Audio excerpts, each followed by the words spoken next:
And we are live. Okay. So I'm going to call to order the Board of Directors meeting for Montessori Peaks Academy on tonight, Tuesday, December 13th at 6:32 p.m. So we'll start with roll call. And Emily, I'll let you take that. Okay. Do I need to call every member or just the members who are here? Just call the Stephanie, members who are here and just make note of Becky, she's here, of who's not. Okay. Terry Hughes. Here. Adam Livingston. Here. Ashley Fainer.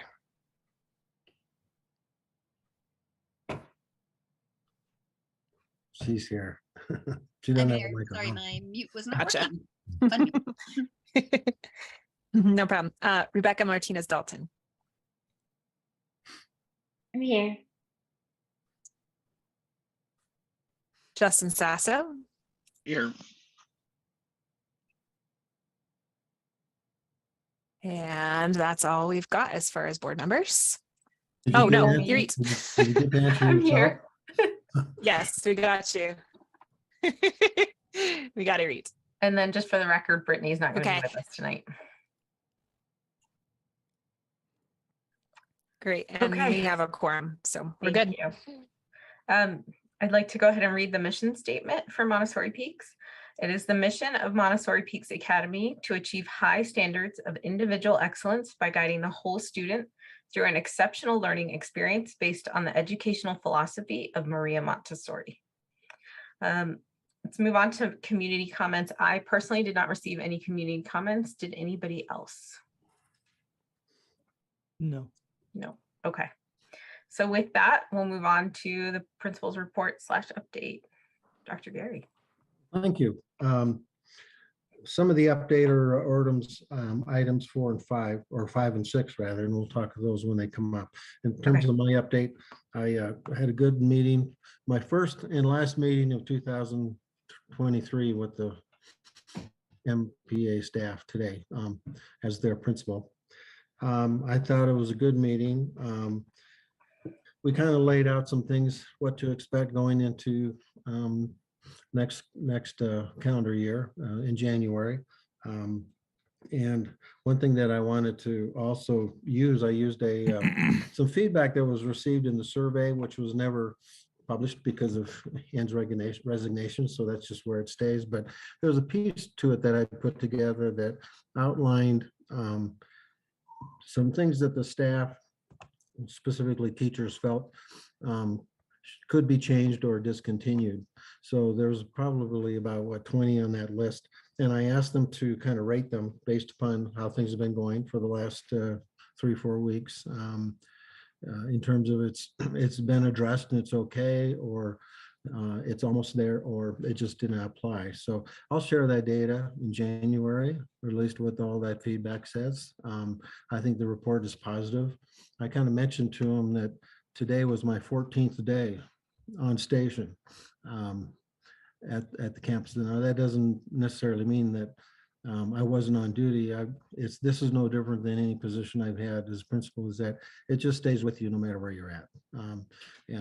Certainly when I'm not on board, Veronica and or Beth can always give me a call or an update, or if there's something I need to follow on or follow up with, even though I'm not on campus. So one thing we did share, some things to kind of immediately address, and you have a copy of that I'd sent out today, that kind of some the review and the review were related to safety and security. If you have any questions about those, please give me a call and we can talk about it a little bit more offline. Other than that, that's about the only report I have at this time.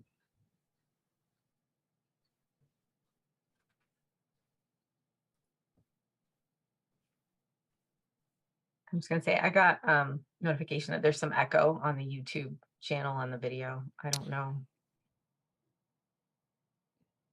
Oh, Thanks, Adam. yeah, sure. So I thought we'd move on to the middle school proposal next. just because it kind of flows with Dr. Gary doing the principal's report right before. I'm going to let you kind of introduce that. I did send it out to the board to view ahead of time, but if you want to kind of talk to us about it for a minute, and then we'll see if anybody has any questions. Sure. If I forgot to bring my copies home and I thought I had them ready to ready to call up, but I don't see it. Anyway, let me see if I got it. No. As I kind of mentioned there, no new business would have a grand opening without whereby they'd have to have the customer show up before they have the grand opening. We're kind of in the same situation. We need to have a very good startup, and that means putting into place certain things personnel wise on a limited basis, but also some tech supplies and some professional development once the person is identified that may come on board early.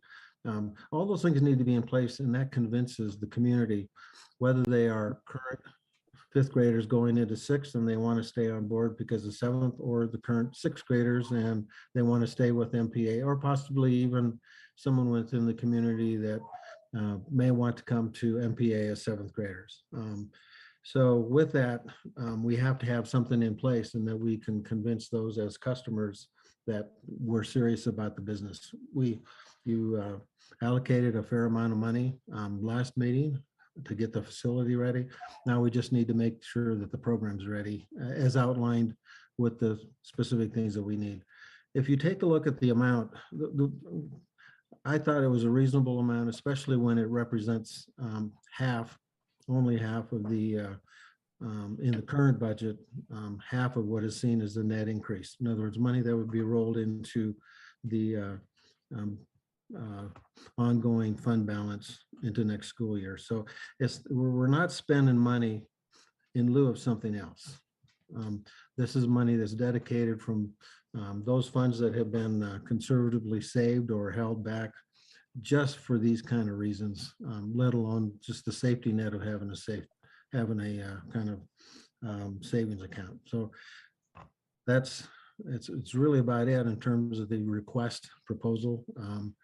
And certainly my recommendation is that the boards approve this front end allocation of funds for this purpose.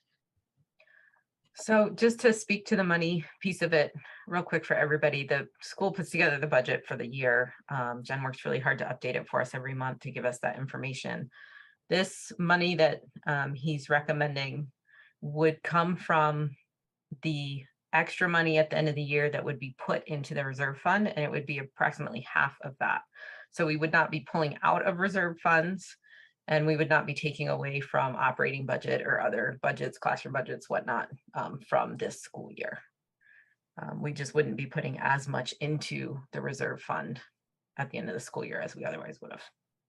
So that's where the money's coming from. We project about 300,000 going to reserve, so 150 would be used for this project. The other 150 goes to reserve. At this point, that's what it's looking like, yeah. Okay, great.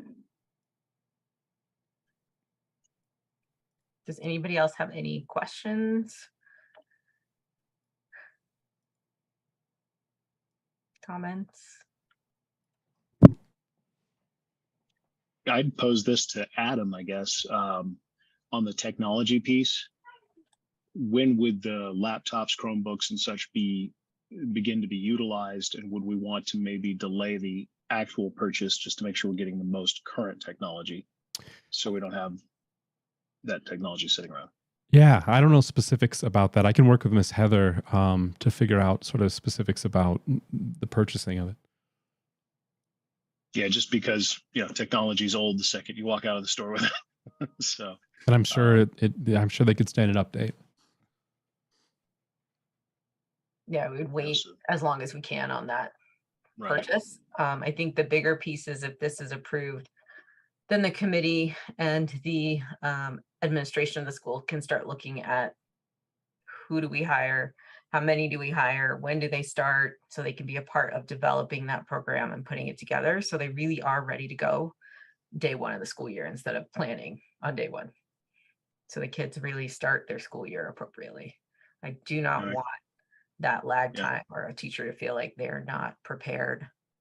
I So agree. the There's weight no on that there's would no not- grand opening if you're not ready to go. So you're absolutely right. I like the way you've presented this, Dr. Gary. It's spot on. Thank you.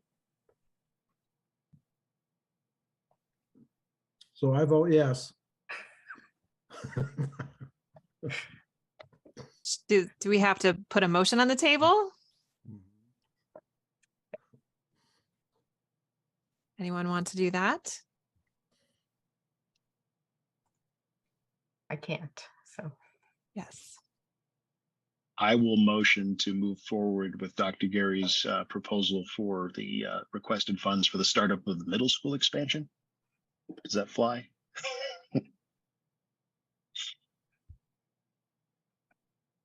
Second. Okay, and now we'll just proceed to a vote. Terry, Yes. Adam, Yes. Irit, Yes. Rebecca, Yes. Ashley, Yes. Justin, Yes. and me, yes. Okay, that passes. Thank you, Emily. So the next piece is the Universal Preschool, also known as UPK update. So at this point, what I'm wanting is for the board to get a chance to get all the information. We've received some information from Dr. Gary. I'm gonna let him speak to that. And then I just received information from Jill that I passed on to everybody as well. I want to get a chance to have a discussion around it. Not necessarily looking for a vote, but I feel like we all need to be in the know as decisions get made. And if we feel like the board needs to do something, then we can. But right now it needs to just be an update and discussion, I think. So with that, Dr. Gray, I'm going to let you kind of speak to what you know. I appreciate that. Kind of being a little bit late in the game, other than knowing that this was going to be coming down, listening to news and all that ahead of time.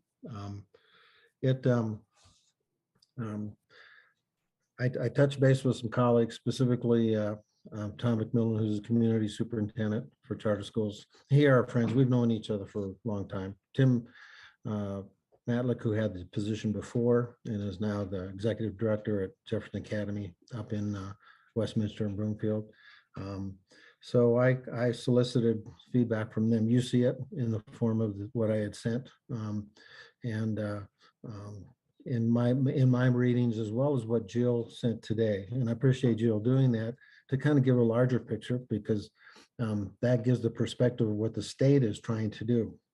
But there's two major components that I'm concerned about. And I think they're stated in the two emails. One, if once you go with the UPK, as a school, you do not have control over enrollment. The enrollment is decided by the state or whatever they set up with that system in terms of who would like to come to Montessori Peaks. And then they're assigned to Montessori Peaks. And the concern about that assignment may not only be the balance between 3-year-olds and 4-year-olds relative to the kindergartners we have, but also what if the student is on an IEP? Now, I'm not trying to sound discriminatory here, but what we've been able to do, because we control it ourselves, is we make it clear that if a student comes to us with an IEP, or even as a 3 or 4-year-old is on an IEP, in other words, we go through that process. And there's been a few, at least when I was back 4 years ago, to have that, do that. Then we are obligated to have a qualified person to teach. ECE, early childhood education, special ed specialist with early childhood. So that's an obligation. That is not a staff position we have now, nor would we need one unless we had a special ed preschool kid. So that's the control point. I think some points could be made. First year, you never know sometimes what's going to happen. Opting out this coming year does not preclude us from opting in subsequent years. So it's a little, there's some questions that I think would make it difficult for us. I don't believe that we would run into any problem not being with UPK in terms of sustaining enrollment at our school. So, but again, if you take a look at the the reimbursement rates seem to be a little higher than what we're charging. So one could say, well, Wood might make more money. But again, if we run into that situation where we are obligated to have a staff member on board to serve a student with an IEP as a 3 and 4-year-old, then we're going to be challenged with that. It's hard to find qualified candidates or people with that licensure.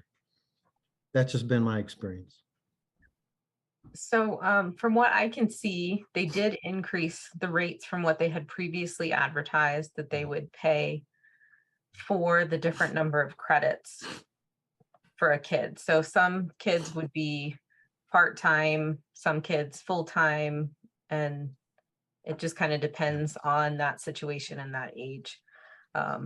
So there's a part-time slot, which is 10 hours, a half-day slot, which is 15 to 20, and a full day, which is 30 to 40. Right. Now, in talking to Jill, and I could have this wrong, so I apologize, but there is a possibility that as a school, when you sign up for it, you say, we don't have the ability to serve the IEPs, and therefore you wouldn't get assigned kids with the IEPs. The state is also advertising that kids that are already in a program, so let's say we have 3-year-old preschoolers who, if we did UPK, then would have to go through the UPK sign up to be 4-year-old preschoolers with us. True. So that they would get weighted kind of, I don't know how they do it, but it says weighted choice into our school. And then also if kids have siblings in our school, because just like with the lottery that we do, if you have siblings, you know, you're fronted to the closer to the top of the list. And if you're already in the program, you can say you're going to stay.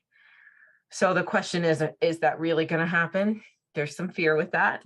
Do we trust that? Do we say we don't think that's going to work? If we do UPK, my understanding is it's like an all in or an all out. So if we do UPK, every kiddo in preschool has to sign up through UPK. There's no, I'm not going to do it. Can I just have my slot? I'm already here. They have to go through that. If we don't do UPK, there's a chance that Enroll Jeffco will allow us to use Enroll Jeffco for the preschoolers. And then everybody would have to go through Enroll Jeffco, and the lottery would work like it already does. Those who already have a spot who were here as 3-year-olds would then be in the pre-K program and whatnot moving up. So me personally, I can see both sides. I don't want to be a part of a program that's not really for sure set on how it's going to work. I don't want to put us in a position where we're going to run into a whole lot of trouble, or we won't get the money that they say they were going to get, or kids don't end up in the program who were in the program. And I just see lots of possible places where things can go wrong.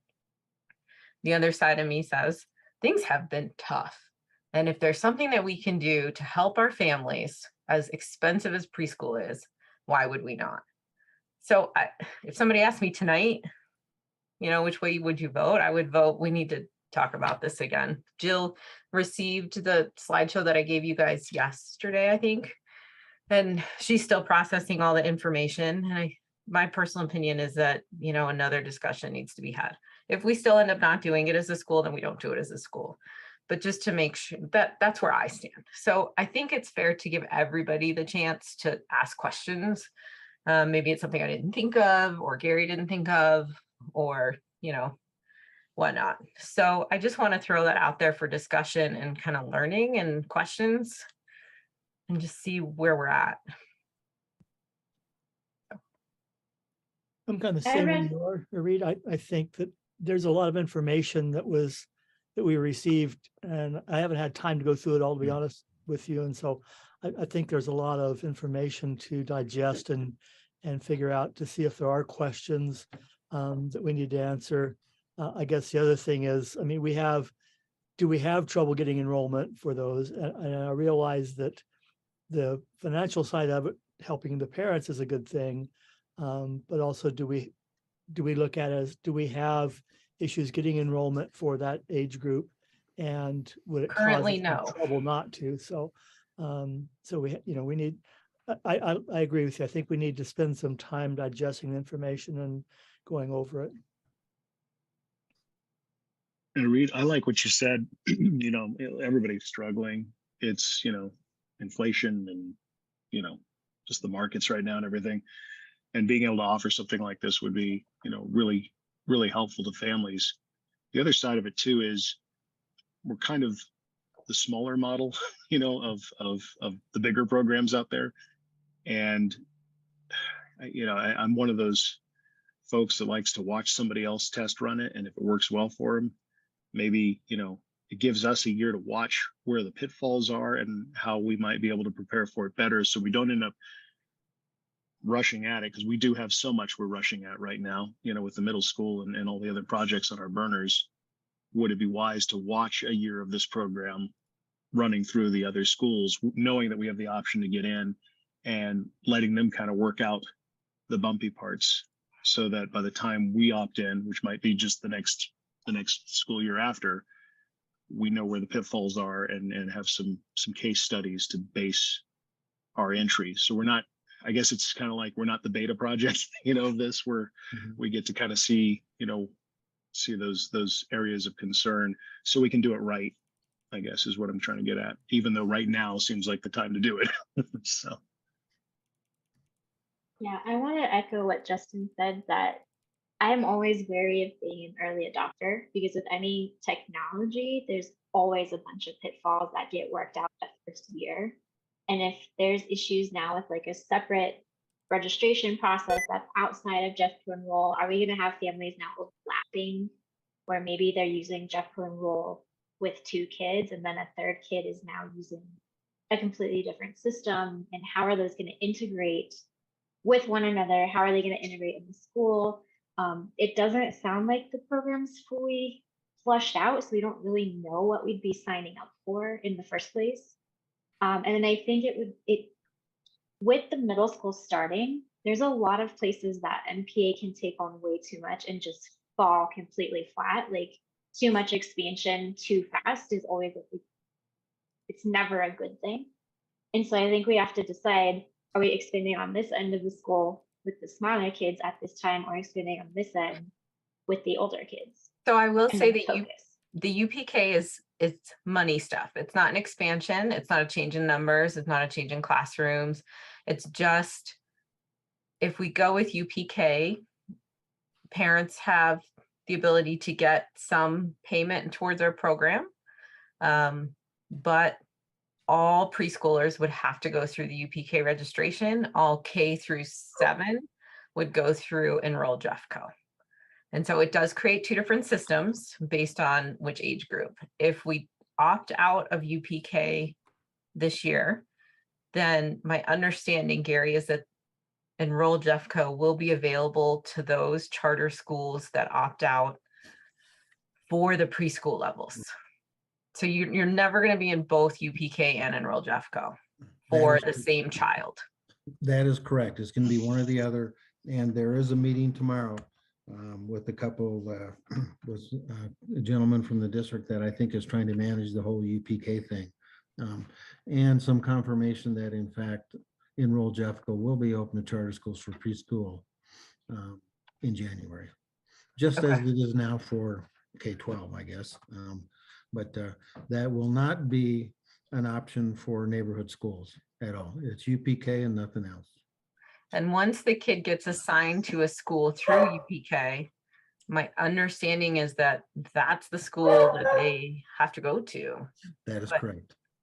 And there's no chance to switch. So if we do have somebody who has a sibling or has been in our program who doesn't get enrolled, I don't know what happens with that situation.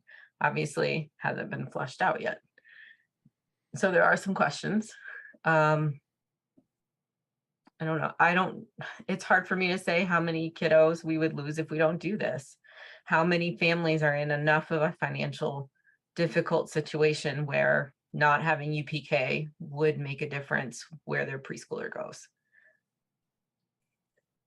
the thought right now is hopefully it wouldn't make a huge difference with our enrollment in our preschool program. I can't predict what the next 6 months are going to look like economically. When, but we can. when does this decision have to be made, Harry? What is the cutoff? I'm going to let Dr. Gary answer that because I don't know. You're, Oh, you just muted yourself. you're on Sorry. mute. Yeah. Okay, here we go. I will find out for sure tomorrow. I'm actually having lunch with Tim Matlick tomorrow. Tomorrow's a half day for me, so I'm having lunch with him. I'll ask him more specificity about some things questions you brought up.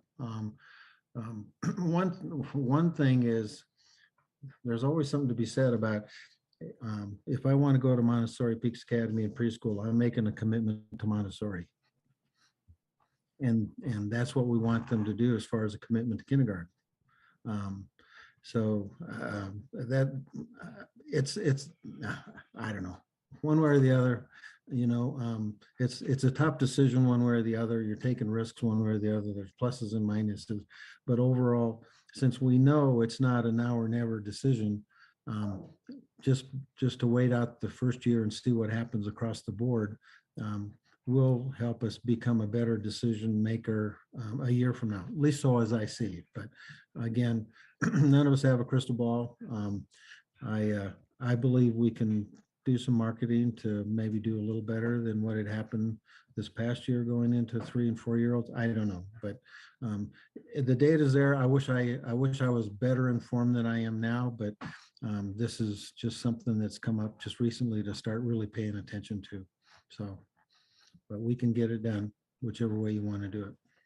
I like the idea of taking the time to ask the questions. I saw in what you provided for us that a lot of the charter schools are opting out. Yes. Do we know what Compass is doing simply because they're a Montessori school? Do we know what some of the other Montessori schools that have a preschool in the area are doing? And I ask that not just because they're charter, but because they're Montessori, just to kind of see how that compares. I don't know the answer to those questions, but just throwing those out there. I like the idea of getting some more answers. I'm not against waiting to say yes or no until next year. Yeah. I'm not against, if we decide it's the best thing for our school to opt in as well. Jill said that there's a training coming up on Thursday as well that may provide some more information. So maybe the decision needs to be the administration and Jill, because she's the director of that wing, have a conversation and talk about, best fit for our school. And we kind of wait to hear what they say as a board, unless people have different feelings about that. I'll find out which, at least from what Tom's information is, which schools are opting out. And I'll specifically ask about the Montessori schools. Okay. We do know that, what's the Montessori school that became an innovative school? Not that we aren't, but it became more under the district's umbrella. I'm sure it has to be going with UPK. The one that went to Pleasant View School, shucks, I forget the name of I that. don't know. But all the other Montessori schools are full charter schools. So I'll find out. I'll find out a little more information and try to get that off to you tomorrow or Thursday at the latest. Thank you. I'm fine with waiting till after the training takes place on Thursday. Yeah. They have been said already, but do we want to survey our families and see if our families would leave if we do not offer UPK? Like, would it be worth gathering that information up ahead and just say we don't know one way or another yet, but we're trying to understand how this would impact our families? It would really only be the current three-year-olds going into the Yes. 4-year-old, right? The only Because 30 a of us 4-year-old could will afford it. move up to kindergarten and full day is already something that is covered by the state. So it's just 3-year-old preschool families. And also, how well do parents know anything about the UPK already? I mean, what level of information do they have available to them? I mean, it's been in the news here and there. If you're wanting the information, you could probably find some. It's on this, some of the information's on the state website, at least the more recent information, but some will not have any information. So. And it may not make sense until we have more information to include in the survey. if we get a feeling like half our families or 75% of our families would need that boost, I don't know, it may sway us. Or if a lot of families say, no, we really want to stay at MPA and this is the only way we can ensure that that happens, then, you know, we feel more comfortable, you know, just a thought. I mean, it's good information to have to get a better understanding of what we're looking at with our families that have already made the commitment to MPA. It might be a good Just survey maybe- question for families exploring MPA too, taking tours and that kind of thing. Since it sounds like those already in the system, in the MPA system, the answer is not valid. They're already past the point of using it, even if it's next year. So maybe it's a question for, you know, our staff and team that greet the incoming potential pre-K students. Yeah. The other piece of it is that the UPK portal, according to the stuff that I've read, they're aiming to open that January 17th. So we don't have a ton of time to decide either. Maybe Unfortunately. again, with this meeting tomorrow about Enroll Jeffco, as well as my lunch with Tim, and I'll follow up with Tom, maybe I'll be able to answer some of those questions specific to timeline, specific to the charter Montessori schools that are opting out. The Montessori school I was trying to remember that Beth reminded me was Free Horizon. Yeah. So anyway, we'll find out what we can. But for me, it's the biggest piece about you lose a little bit of control about who gets to enroll or who's going to be assigned to you. It's not an enrollment, it's as an assignment, okay? And the other piece is obligation to serve if that student comes with an IEP. Because that's just one of the factors of eligibility. And Yeah. that's, so. Just to make sure I understand this correctly. So if we decide to go ahead with it, parents sign up through that web portal and they're just assigned a school. So they put their first choice, second choice, third choice, just like you would with Enroll Jeffco. Okay. MPA as a provider in the UPK system would say, you know, we have room for this many 3-year-olds and this many 4-year-olds. And then my understanding is that they assign kids to your school at that point. And there might be a family that really wants Montessori and understands it and wouldn't get assigned to us. They'd get assigned to another school. Whereas otherwise they may have gotten in. So that's a chance. And there could be a family that gets assigned to MPA that would have been perfectly happy in the neighborhood school and is not looking for the Montessori pedagogy. So that's a huge risk in terms of that. And so they have not explained to us like what the rhyme or the reason is necessarily, the algorithm that's going to place students. It might be location. Okay. Yeah. Okay. Other than saying they will weight them if they've already been in the program or they've siblings in that school. Okay. They get weighted in that direction. That's the only piece that I thought with that. And the more we talk about it, the more I kind of want to see this vet out, Right. you know, and see how a year of it goes. And then, you know, because there might be the opportunity to petition or lobby for a student choice at some point, or, you know, a better fit, you know, say a choice of some sort, so that you don't end up with, you know, just an assigned student who's, you know, yeah, which you're getting at makes sense. So. It's a valid question, Adam. Any other questions or thoughts about UPK?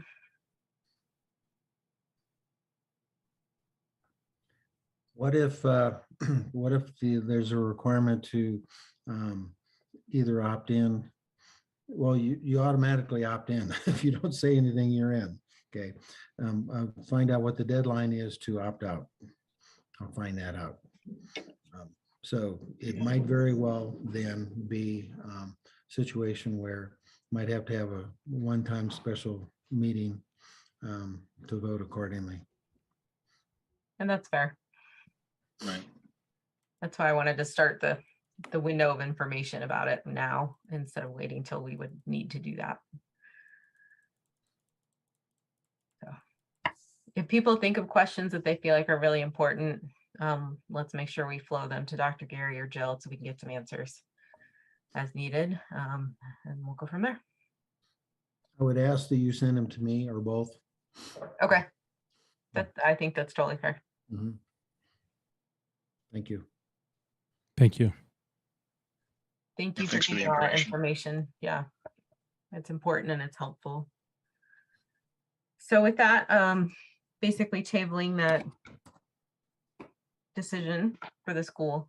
And then moving on to architecture DCS North Building updates. So as you guys know, we passed the motion to move forward with construction. The letter for allocating all the 5B funds circulated through the board and went back to DCS so they can submit that to Jefferson County, who holds those funds. I have been in contact with DCS. After our meeting, I confirmed with them, they're gonna move all the stuff into the building or kind of whatever it's called, where they bring all the materials to one place. And then they're still looking at occupancy end of April. They said April 28th. Possible touch-ups happening after that time, but that is still the date that I have from them. We also talked in terms of funding that with that GMP document that we had paid some of those funds. And my understanding is it's not an exact amount, but somewhere around 52,000 from the GMP has already been paid. Because we thought it was in the 40s, so a little bit higher. I did get the number. I don't have it in front of me, but I think it was 52 something. So that's that information. I don't have anything new besides that. We will need to empty out the building of all the furniture and stuff that's stored in there. We're gonna have to tag what we want for the programs that will be in there and figure out where to store that stuff. And I think the rest, if it's not gonna be picked up by somebody in the south building, we will find a way to donate, or I don't know what, but there's a lot of stuff in that big room, and we've been in contact with DCS and we know Nick and Jen have been working out a situation to rent some comics boxes, 8 by 40 foot. So that's hopefully that'll hold everything and then make some decision about what to do about it after that. Yeah. So that's what I have about that. So we'll just move on to committee reports unless somebody has questions. Finance is next. So excuse me, I'm going to call on Jen for that.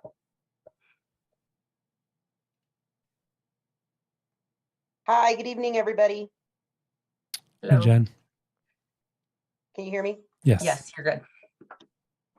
So I know there's a lot of items we need to discuss today. So I told you everything is looking okay on my end. I just today received final count in PPR, and we did have an error with our final count. So I sent an email asking if that has been corrected in the PPR amount. So I'll be able to shoot you an email tomorrow and let you know what that looks like.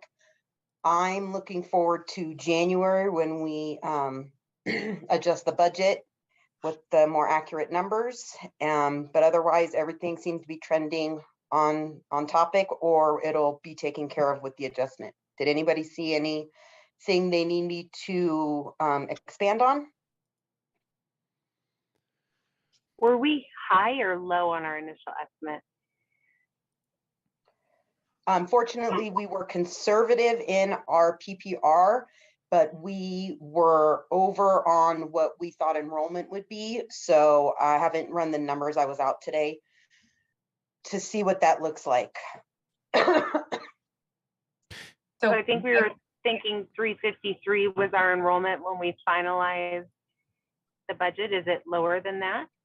Well, we went in with the budget thinking we were going to have 360. So that's where we're 7 short, but PPR came in higher. So hopefully it balances out pretty good. Okay. And the correction that Jen is talking about is that when they did the numbers, some of the homeschool kiddos got counted as regular enrollment kids. Oh. So that had to be corrected with Jeffco. And it takes the number down, but it's accurate and it's ethical to let them know there was a mistake. Right. Yeah. So that's what she's talking about with the correction.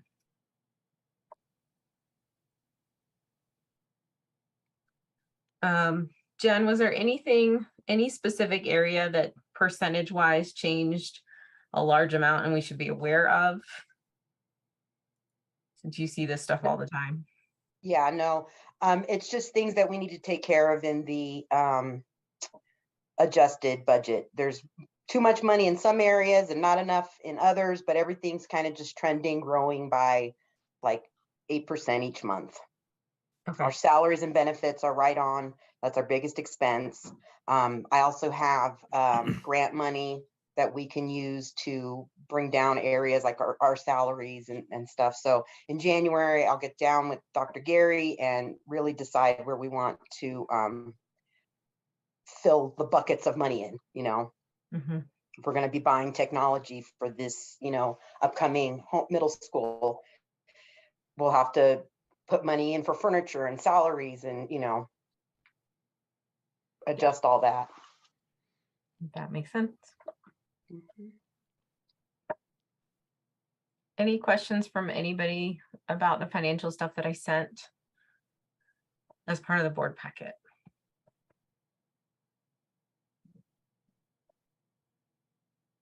Nope. Okay. With that, I'm just going to move on to marketing. Hey there. Becky, did you have anything you wanted to start with, or? did No, want if me you to- don't mind, I'll let Yeah, you take no it. problem. Okay. And I might need to share my screen here just for a couple things I wanted to show Adam. Do I have that capability? I've got the You share should. button. Okay, great.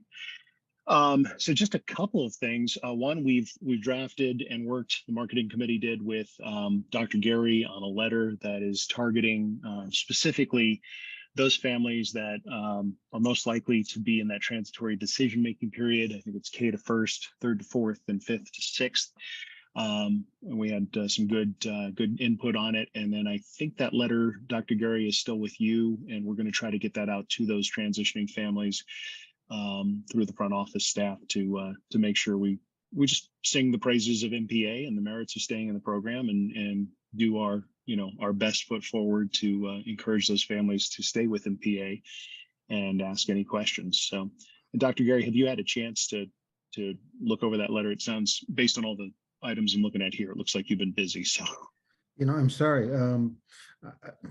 I was thinking more about the letter that I sent to Colorado and Pfeiffer, but I know you had that community letter. I did review it. I didn't know that there was, I regret there was not an expectation to edit or give feedback. So I missed that. I missed that one. I'll look into it. I'll look it up. Okay. Did you send it or I- Becky send it or both of you? I sent that one to you, Dr. Gary, and I apologize. I think I owed you a Word version. I didn't realize it attached in PDF. So for Veronica to make those couple of updates on the dates, let me get it Oh, back that's to you right. this That's right. evening. Yeah. Yeah, there was Wi- something in about, Word. yeah, okay, that is correct. There was something about the open enrollment dates or the enroll Jeffco. That's right. I did look at it. It looked good to me. So thanks for helping me with my memory loss. no worries, no worries. So we'll get that one out to the families. I think that's going to be a good first step. The other thing I just gave the go-ahead on today after some conversations with the marketing committee is we did this last year. You remember the QR code stickers, which were just a fun and cute way, kids love stickers, put them on book bags and wherever, and make sure parents see them. And they get scanned and they take everybody to the enrollment page to remind people to re-enroll. Good news is I fell way behind on this and managed to get our printer had extra stickers on hand, and I'm going to pick them up tomorrow. Veronica noted that there's some concern about different enrollment windows for the lower and upper L versus kindergarten students. So I think it's something like January is when it starts.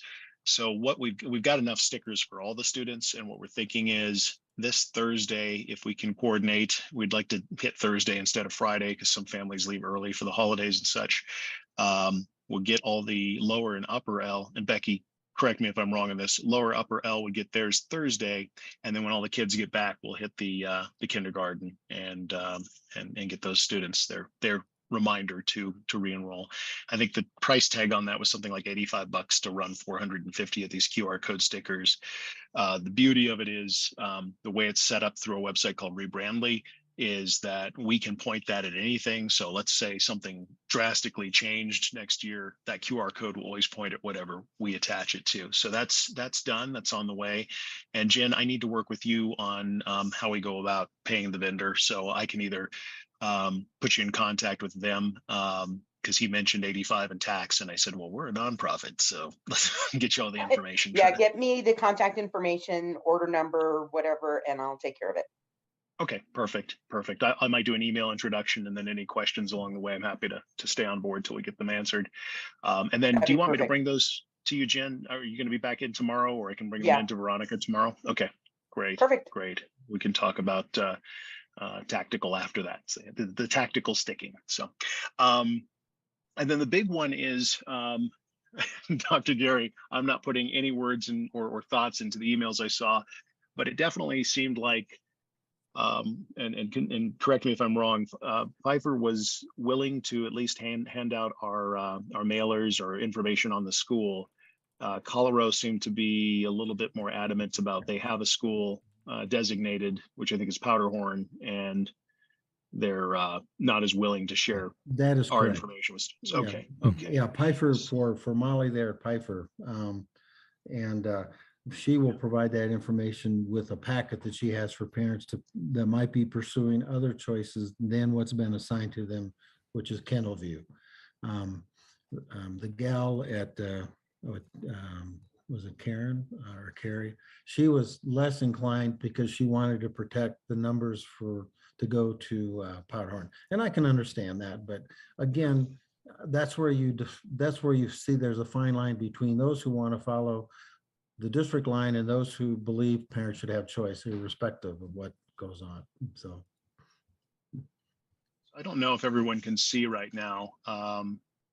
Adam, is that sharing appropriately? Good. It is, yes. So this, these were some of my notes. And what I did is there's this really cool website, the same gentleman who's printing our stickers actually pointed me to. And through the United States Postal Service, you can kind of control routes, and mailing. Mhm. And what I did was I stayed up way too late one night because this, I love stats, and started playing with this. And in this case, this is a focus, and I apologize if you can't see this. It's about as best as I can get viewed and zoomed in right now. But here in Colorado, I did a specific target of ages 0 through 13. And Becky and I have walked through this as well, taking kind of the high average of 29.6, the low average of 20.2, and finding where we want to make our cutoff around 24.9% in the average number. And again, I'm playing with numbers. I'm no super professional or super knowledgeable about this, but just kind of using some of the basic information that I've learned over the years. So this is a Colorado focused direct mailing where we went heavier on residential over business. We specified, because you can actually do this with the software, homes with ages 0 to 13%, in the higher level of 0 to 13% age groups. And then that average age of 24.9. So we started in that higher criteria there. So essentially, you get two versions of the map. You get a map version, which, when I was originally clicking around, you don't really see what you're getting. And like this bowl stretch here is a lot of business, right? So as you go through here on the table version of that map, you can actually filter out these neighborhoods that are heavier business leaning than residential leaning. There are also some cutoffs. You can only do up to 5,000 total mail pieces at a time. So that also limited us. And then the massive limitation is, of course, our own budget. So we only have about $3,000 to utilize for this. So I kind of went through using the criteria above, filtering on a 6 to 13 basis. I also did this on a 0 to 13. And the reason this says 6 to 13 is I had an afterthought of, is 0 no children in the home, or is 0 under the age of 1? And what I found is when I ran it as 6 through 13 and 0 through 13, the numbers don't change. So it gives us the best demographic we can get, or the best target we can get when we're targeting that age group. So went through here, and a couple of these neighborhoods would still seem to be, a good target for us. 811 residential to 36 business, but that would throw us over the 5,000 mail piece limit, which, as you can see by the cost here, this is without printing or anything else. we're already getting pretty close to the edge. But these checked boxes represent these mailing routes. And using Colorado as our centerpiece, we kind of came up with this design. And by the way, you'd think over here, Woodmore Square Park, when you get over into this area, the demographic age-wise actually creeps up past what we're looking for. When I went in and just clicked, routes, playing with it, I was all over this neighborhood, but the numbers aren't there to really justify the mailing. And since we have to be so cautious with the limited funds we have, this is actually, for lack of a better term, the best bang for our buck. And then I did the same thing with Pfeiffer, selecting those neighborhoods where we had, more residential to business. And then it comes up shockingly. When I went into this map, same thing, clicked all the neighborhoods right around the school. Those neighborhoods actually tend to be an older demographic without children in the home, but your neighborhoods out here tend to be your core target areas. So again, using the data. So let me stop sharing that for 1 second and share. Did I mention it was a late night and I like Excel sheets? Like, I like Excel sheets to a unhealthy degree. Let me find this real quick. So I put this together as our example of what I think we can do financially. Again, limited to about a $3,000 budget, taking those homes and putting them into a spreadsheet and then kind of playing with a 3-tier option. This is specifically for Pfeiffer. Option 1, is a $3,200. That's the whole budget and then some that the marketing committee has. It's 4,906 mailers.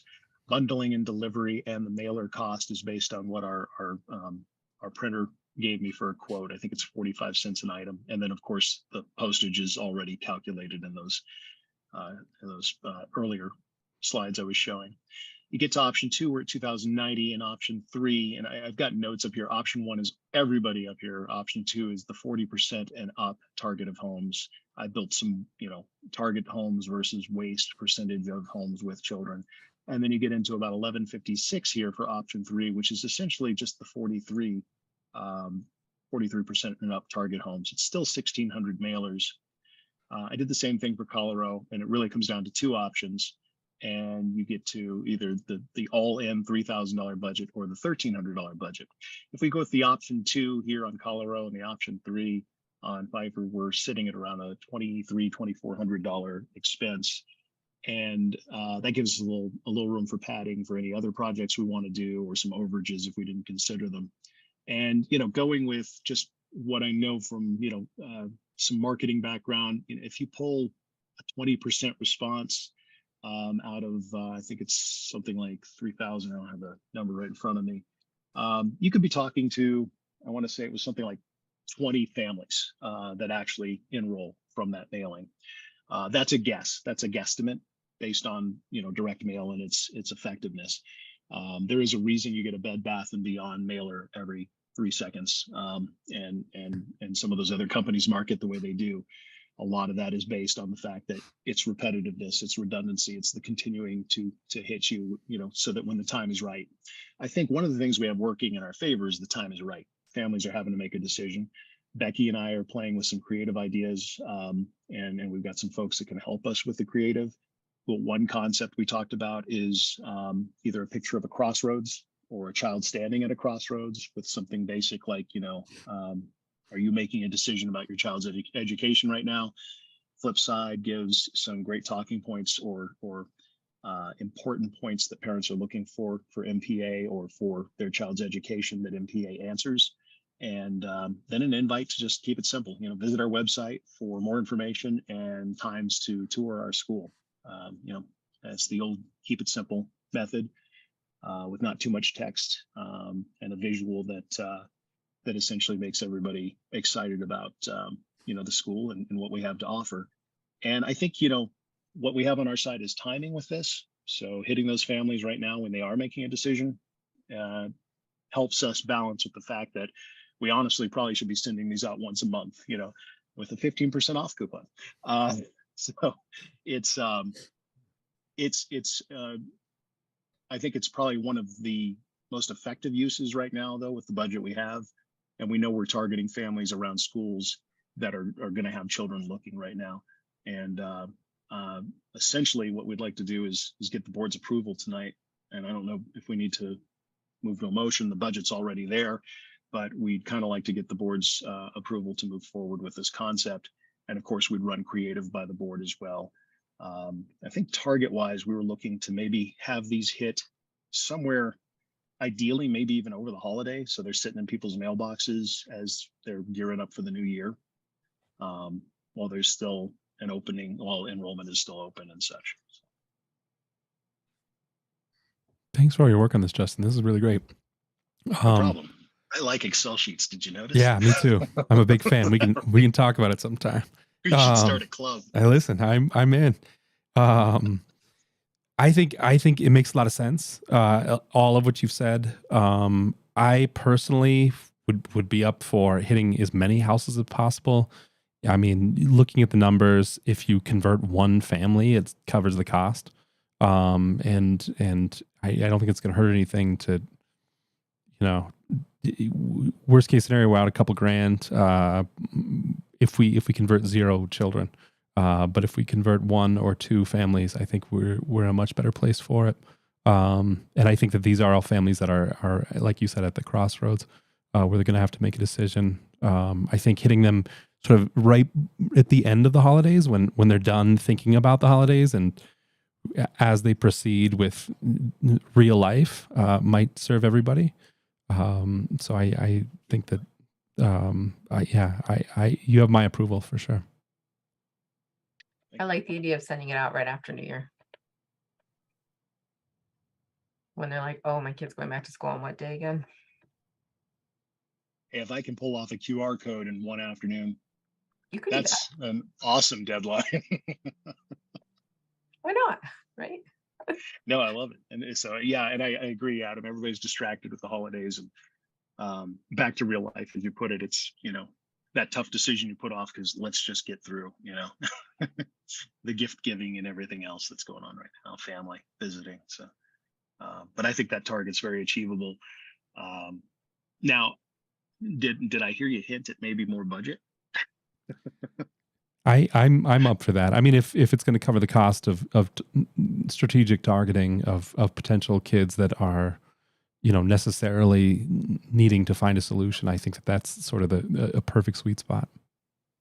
I can't say that we have the money until after that January budget meeting.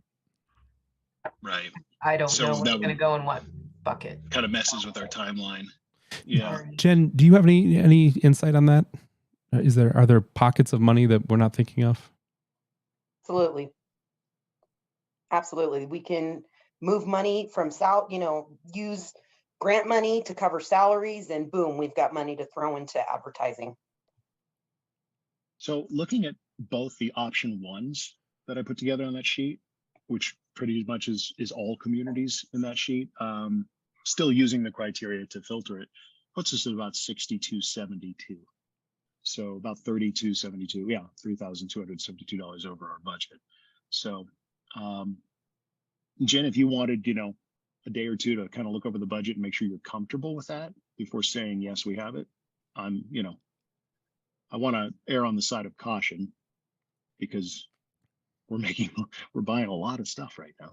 Yeah, I will let you know tomorrow once I run those numbers after I hear back from the district that the PPR number they gave me is for that corrected student count. Okay.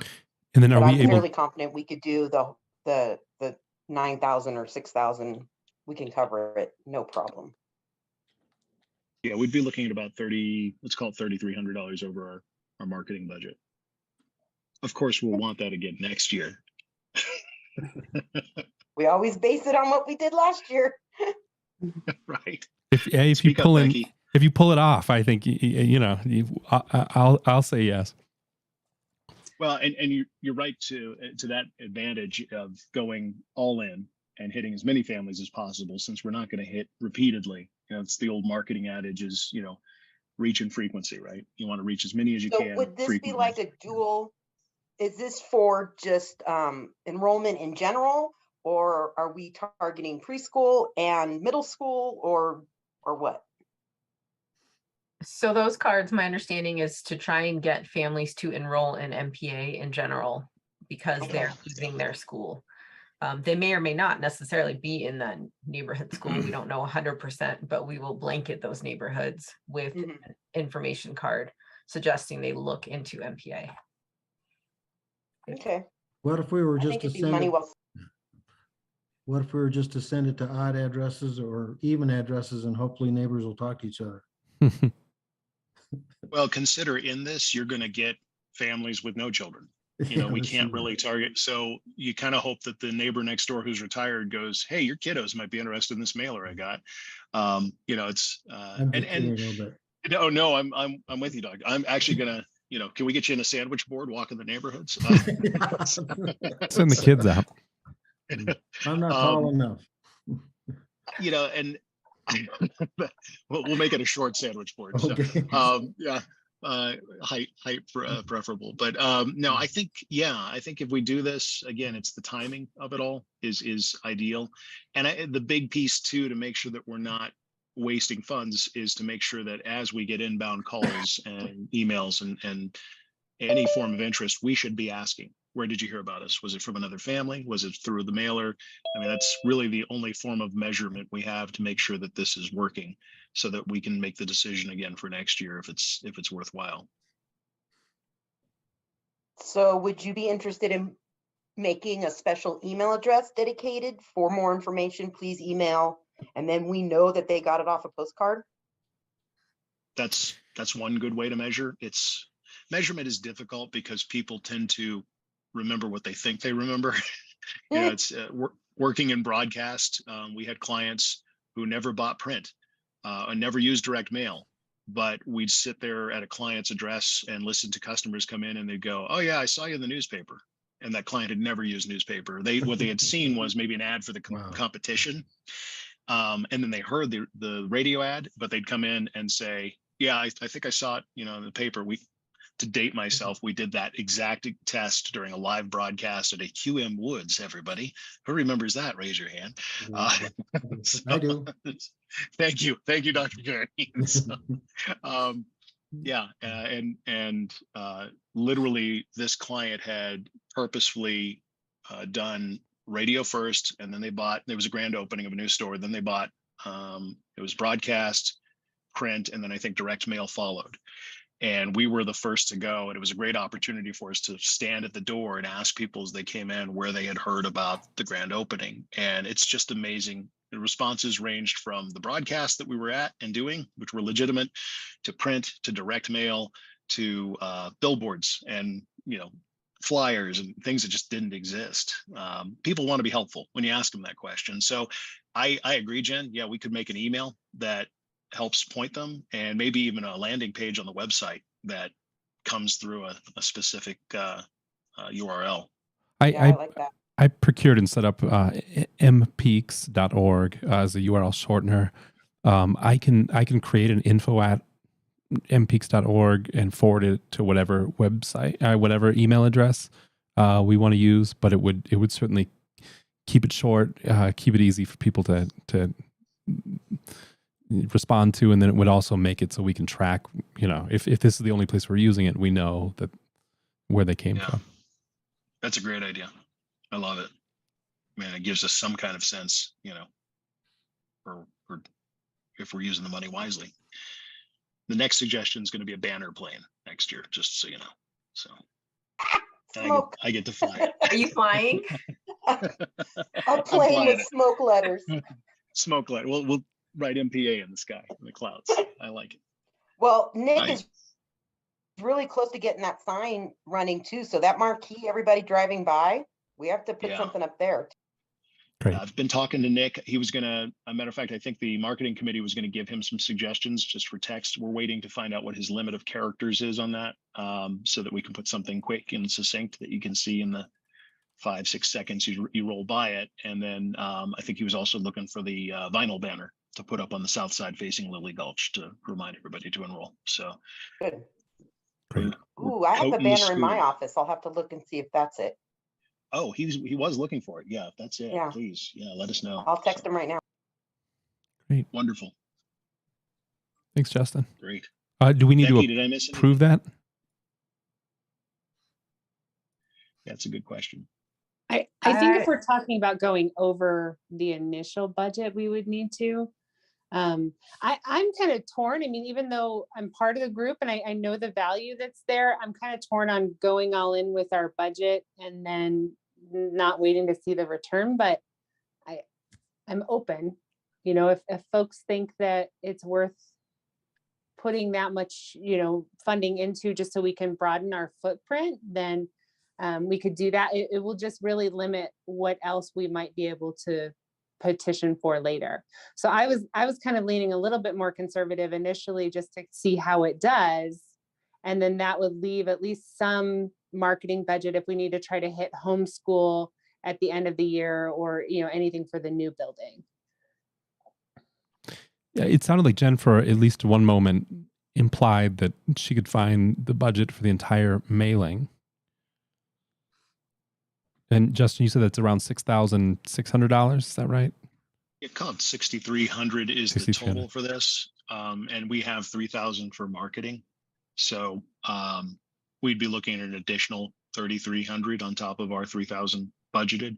So, you know, I don't want to speak for the budget and what we do or don't have. $3,300 may be a lot, and maybe it's not. This is kind of new. Becky and I haven't had a chance to discuss going over budget because we were working within the guardrails.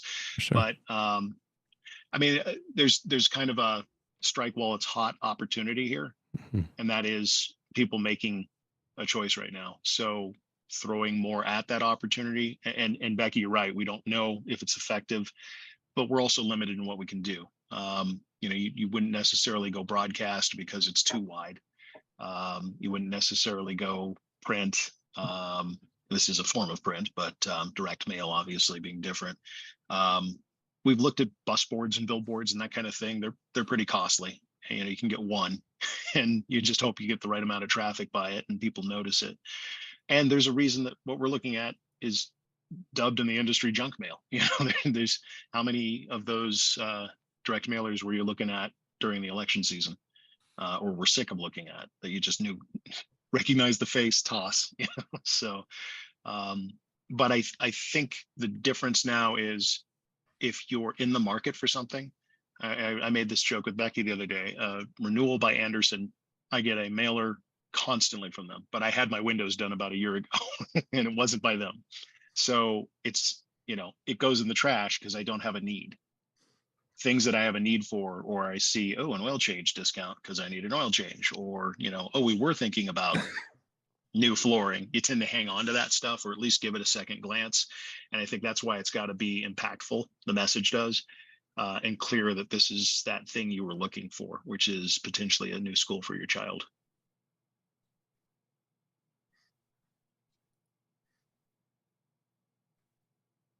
But I wouldn't say we make a decision tonight. Let Jen do some mining in the budget and see what it looks like. And then is that something we need to call a special meeting for, or could we say that if Jen finds that the funds are there, the board approves, you know, approves the use of those funds, or how would you want to do that, Aretha? To me, it becomes your new budget if she changes that number for you. I don't know what we have to do.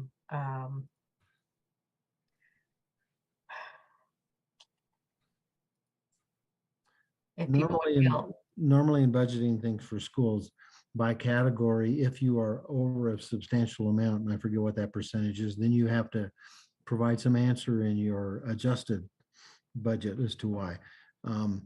Each line item does not necessarily fall into that. It's collective for that category.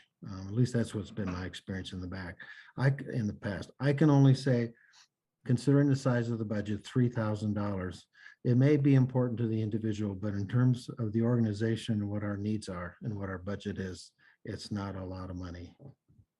Now, that's how I'm a very conservative spender, but I also know that when the money's there and you have the money and you have a well-identified need specifically for the future of the school, you don't mess around with just $3,000 extra. I 100% agree. I can tell you this, on my desk right now is a insurance policy that we needed to renew December or January. And I didn't understand what the policy was. I wasn't aware of it. It's my first year. So I kind of did some digging, and it turns out it's a policy for our preschool childcare before and after care program. And it's about $5,000 for this policy. And I said, well, at the other schools I've worked at, the insurance we get from the district covers everything. And so sure enough, I checked in with the people in risk management and was basically told that, yes, that's a policy, but you have 10 times more of that coverage with the district. So I'm sending over a letter, declining that coverage. So I know I can cover it with just that. Why don't we do this? Let's go through the process of voting. I feel like people would be more comfortable if we did that. And then that allows you guys to move forward without having to wait for another board meeting, because if we wait for the January board meeting, you miss the window and then it defeats the whole purpose. Right. But I would expect that you just wait for that final okay from Jen, but I'm sort of hearing it. So kind of a yes, if Jen says it's there. It's a go. Yes. Yeah, okay. Basically. Got it. Yeah, again, that invoice could be signed by either Jen or I, and with your approval, if it fits within the budget, understanding that that particular line is over budget, but knowing what the rest of the budget looks like, either one of us would approve it.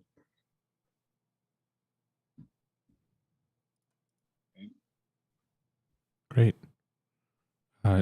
We need to make a motion. Go ahead.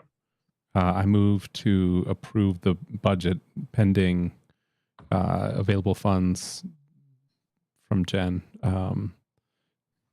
to send out mailers to both the A groups from the document. I'll second.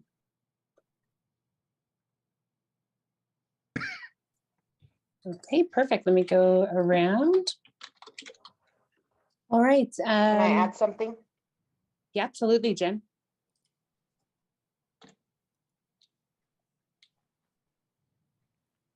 Yes. Go ahead. Jim, we can't hear you Now- anymore. Can Oh, you hear me? now we can. Can you hear me? Yes. I can explain. If you look at our legal fees, we've only used $688 of a $5,000 budget. So we're only at 14%, where the rest of the budget's at like 42%. So there's plenty of line items we can move around. Great. That could be. Okay. So I'm just going to go in order here. Terry Hughes, Yes. Adam Livingston, Yes. Ashley Fainer, Yes. Emily Splittick, Yes. Justin Sasso, Yes. Irene Mihak, Yes. and Rebecca Martinez Dalton. Yes. And Becky Springstead, yes. So that motion passes. Thank you guys for working so hard and coming up with ideas to help us increase the enrollment. Therefore increasing the budget for next year. Jason, I want to say I love statistics too, as long as someone else is explaining it. So thank you. No, I No. appreciate, this is really an excellent marketing scheme that I've not seen before. So it's excellent. Well, thank It's you a Yes, very thank much. Big credit to I'll, Justin for that. I appreciate you guys putting your confidence in Becky and I and the marketing team that and Adam. I'll work with you on making some identifiers so we can track this and make sure it's a good value. You can do a similar thing with the phone number too. And thank Yes. you for not finding other things to do so late at night. No more projects. I need to sleep. All right, I'm going to move on to the next committee, School Accountability Committee, and that is Emily. I don't know if there's a lot, but Yeah, there's no updates. We decided to postpone the November meeting until January. I think the next meeting is January 14th. So no updates there. that makes sense because the kiddos just took MAP tests and they'll use the data Exactly. to look at. Yeah. So, Yep. okay, moving on to grievance committee. Justin has come off the committee and Emily is taking his spot. Just for those kind of keeping track, I will stay on until June and then somebody new will need to take my spot. So we flip at the 6-month marker. So there's always somebody who's been on there for a while. Emily and I are going to work on the grievance policy with everything else going on, middle school and improving construction, and just there's been a lot that has not gotten done yet, but it is on our radar. We've already communicated about it, so we will let everybody know what happens with that. Unless you have something else, Emily, I'm going to move on. Any new grievances, Irene? No, Or no? no, that's everything. So middle school, the committee met again the first week of December. Jen Walsh, I updated everybody in an email, put together a plan for the 6th graders to be able to see the building. And we sent out a communication to the whole school saying middle school will be a go for next year so that they knew when enrollment started. Veronica confirmed enrollment is available through 7th grade in the Enroll Jeffco stuff. I have not opened the link yet, so not personally seen it. So now where we're at is we will meet when school gets back in January. We will put together a parent information night closer to the end of January where parents can come and get additional information. The email to go out to 5th and 6th graders is being worked on by Jen, was approved by me and Beth and Gary, giving them some of the same information that the 6th graders got when they got to go over to the building. They got a quick tour, they got some hot cocoa at the coffee bar, building excitement for the program. So we will be working on curriculum building when we come back in January, and starting to look at staff, and with the approval from the board for the middle school proposal, look at timing for hiring somebody to start working on putting together a plan for the fall. So we are ready to go. So that's sort of where we're at. It's kind of a lot of moving pieces, but so far so good. And then administrator search. Adam, I'm going to let you update. Great. Thanks, Irene. So Brittany and I have met a couple times to sort of talk through some of the details, and I think things are fairly well on track. I'm going to pull up the timeline here. Let's see. That should be available to everybody on YouTube, but I'm going to pull it up for everybody else. There we go. Is that okay? Great. I don't know how this is going to show up between the two devices. Anyways, we'll figure it out. So I think things, like I said, things are on track. Dr. Gary, I know that you were working sort of internally to put together the selection committee from within the staff, from among the staff. Is that true? Everyone's been identified. Excellent. Great. So I'll send you and Brittany an email tomorrow. Perfect.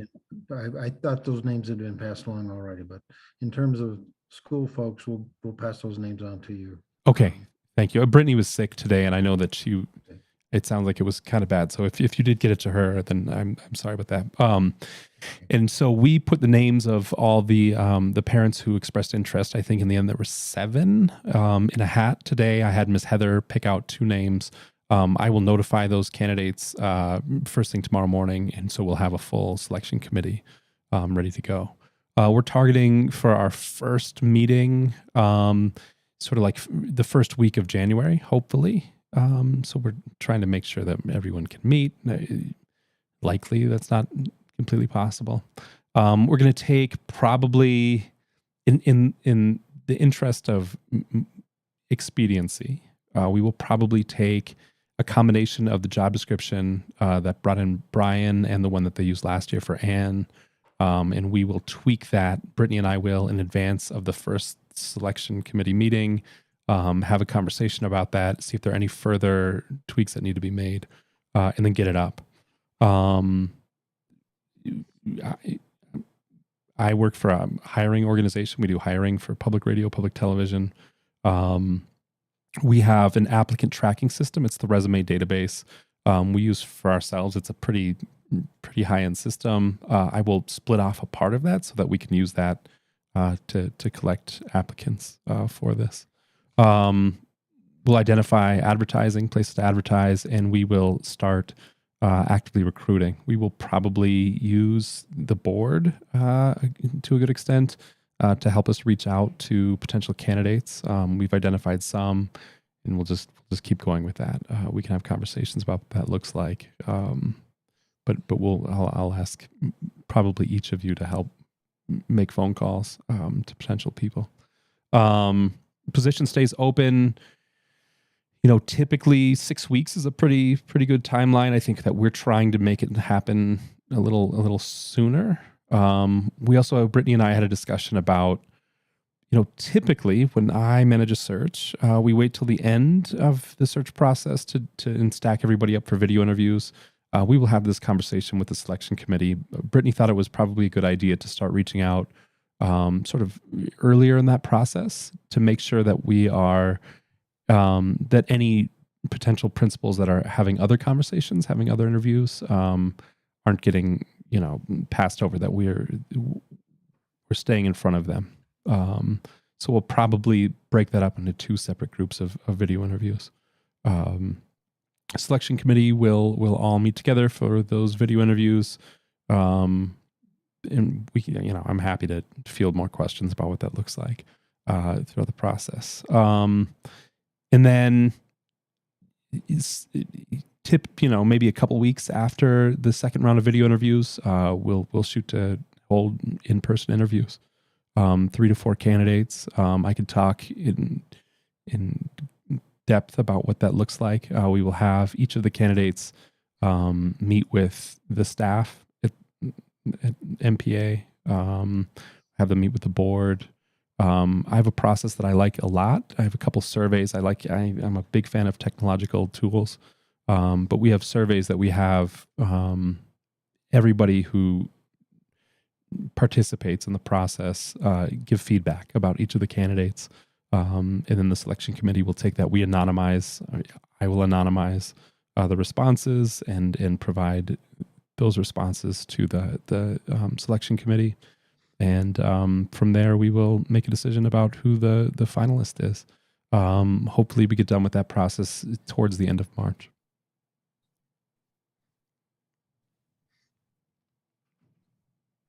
Any questions?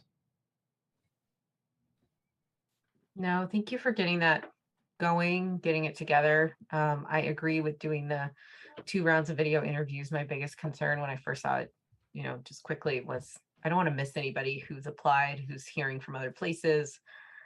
I think that it's important that we be in touch with them, that it feels like they're making steps forward. So Great. And I also appreciate the in-person interviews. I'm just a body language person. It's who I am, and I like having that opportunity. Yeah, excellent. And I think it does. I think you learn a lot from candidates when you meet with them in person. Adam, I didn't see the further down from your March dates. Was there a date in terms of, you would hope, if everything goes well, that you would have an announcement in terms of a selection?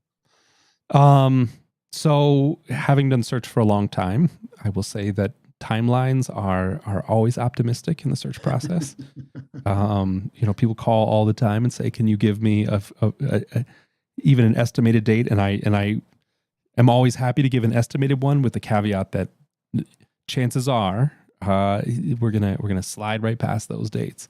If we're able to make a decision about the candidate at the end of March, ostensibly we reach out to the candidate and deal with them. Chances are within a couple weeks of that, early April, that we have an announcement about who that finalist is. Okay, and again, my commitment to MPA is till the end of the school year. So, and if that requires some kind of transition with whom is hired, that's fine. I'm okay with that. I just want things to go well. But in the same regard, if it's somebody loose and fancy free and great, if it means a a quicker end to my time, that's okay too. I can work with a number of things. Okay. I just I just want it to work well for MPA, however. Thanks, Dr. Gary. That's great.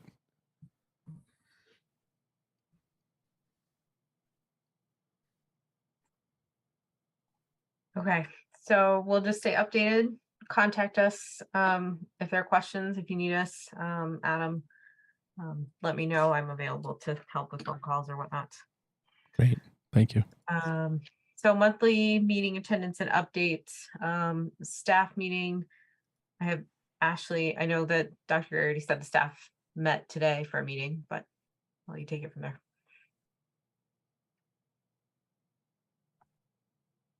Yeah, so yeah, we did have a good meeting this afternoon. As far as from the last meeting to this meeting, I think everyone's just exhaling. I don't have I know people had different feelings on it, so I'm not going to speak for everybody, but I do think there's a bit of a settling down, and there's always changes that come with things, but I think the ones that are being made are well received. And I think it's good timing. We'll all go into break and come back renewed, refreshed, and ready to take on our dual jobs of getting a new administrator and managing the new middle school plans. So not a whole lot going on. I know that Dr. Gary's working with all the various groups and realigning some of the leadership, and has just been wonderful in communicating with everybody and kind of getting back in touch with all the groups so that everybody feels like we're being heard. Thank you, Dr. Gary. Sounds good. Thanks, Ashley. PTA, Becky, if there's anything new.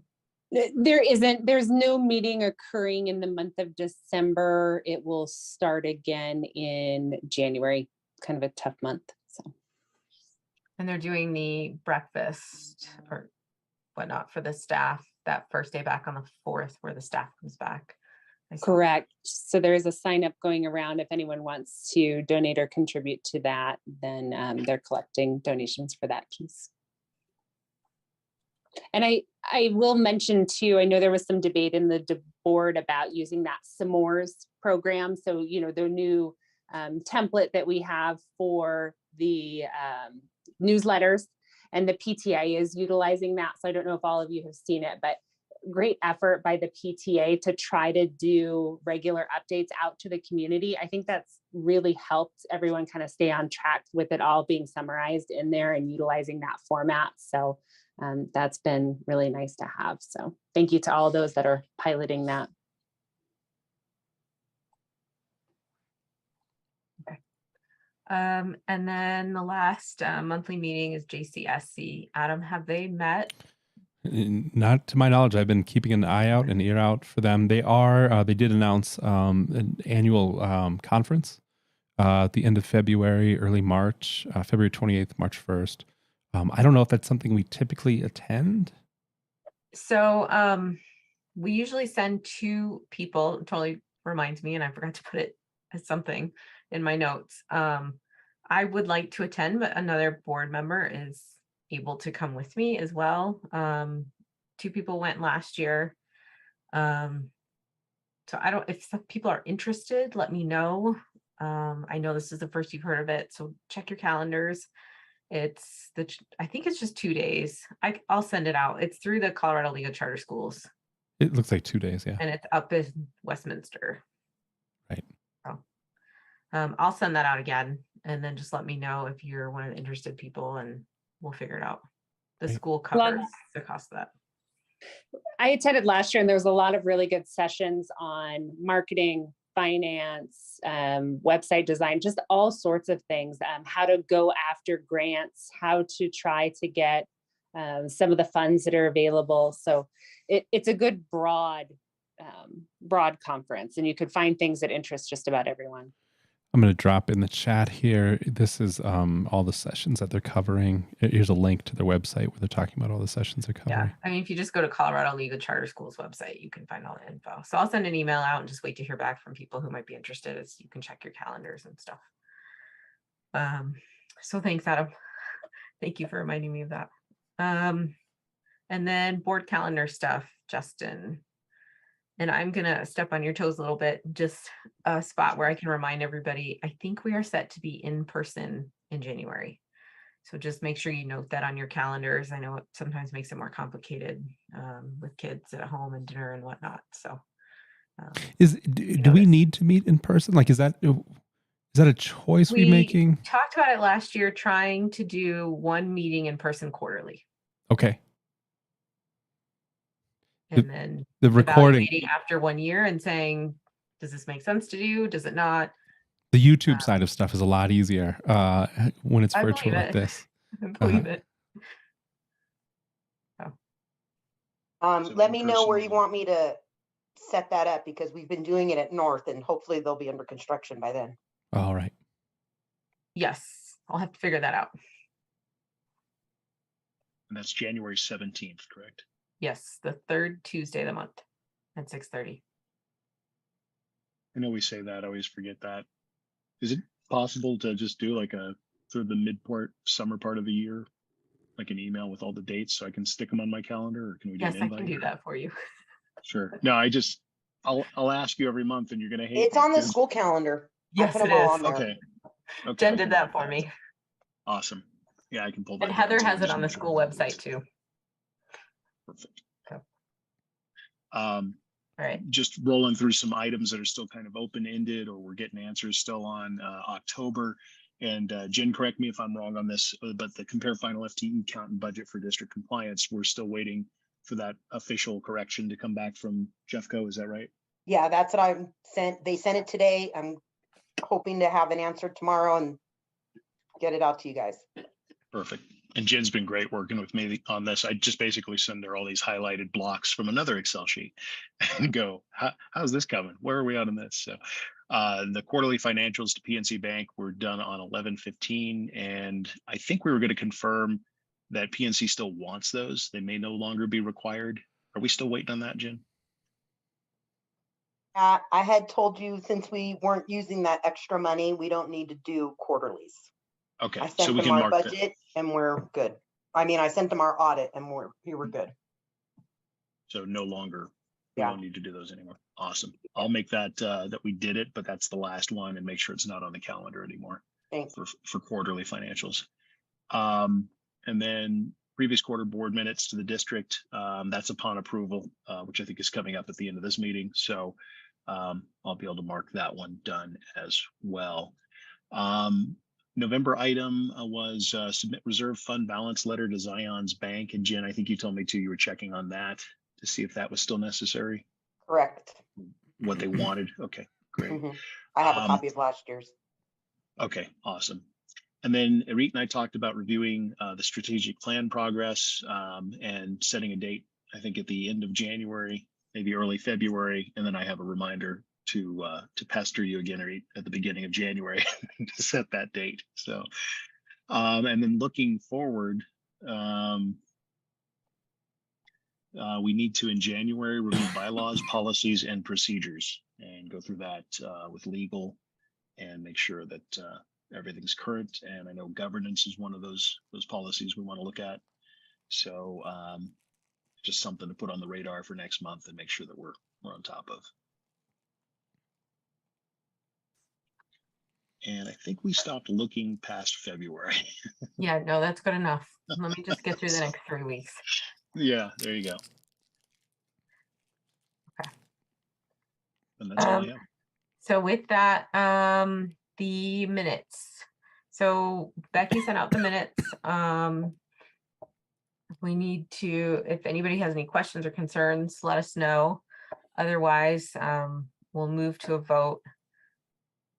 I'm wondering if we should do them all at once. That's what I was wondering. Can we just approve all of them unless there's a concern that we would maybe not want to approve one?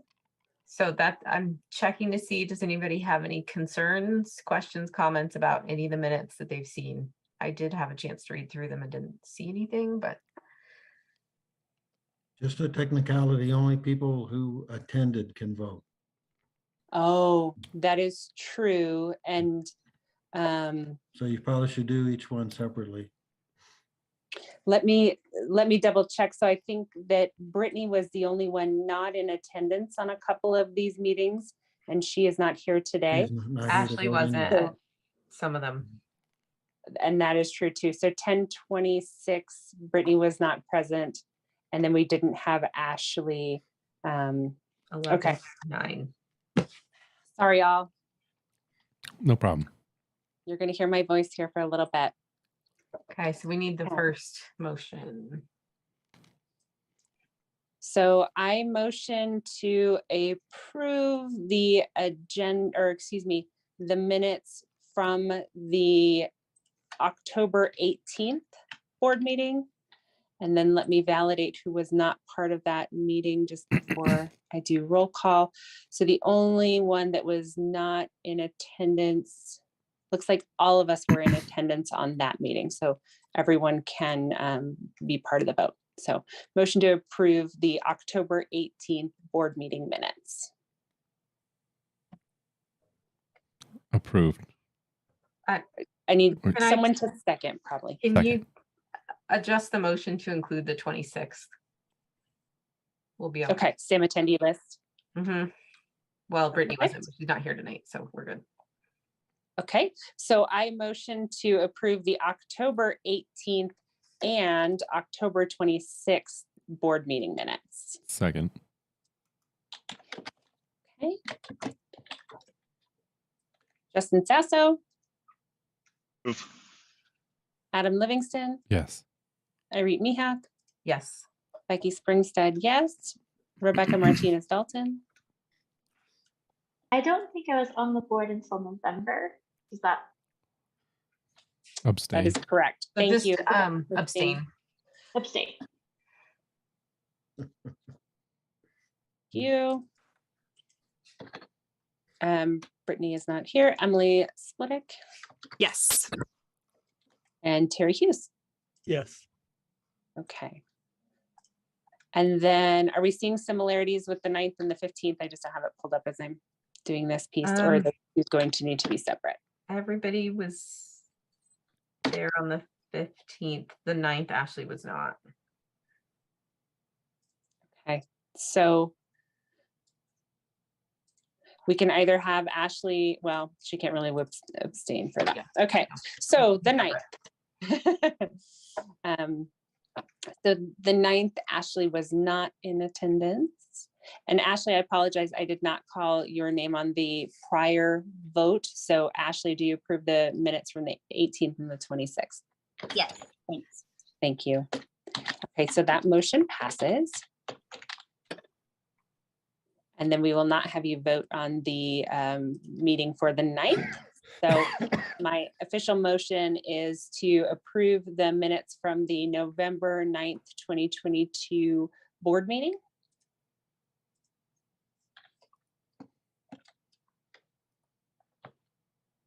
Make a Second. motion.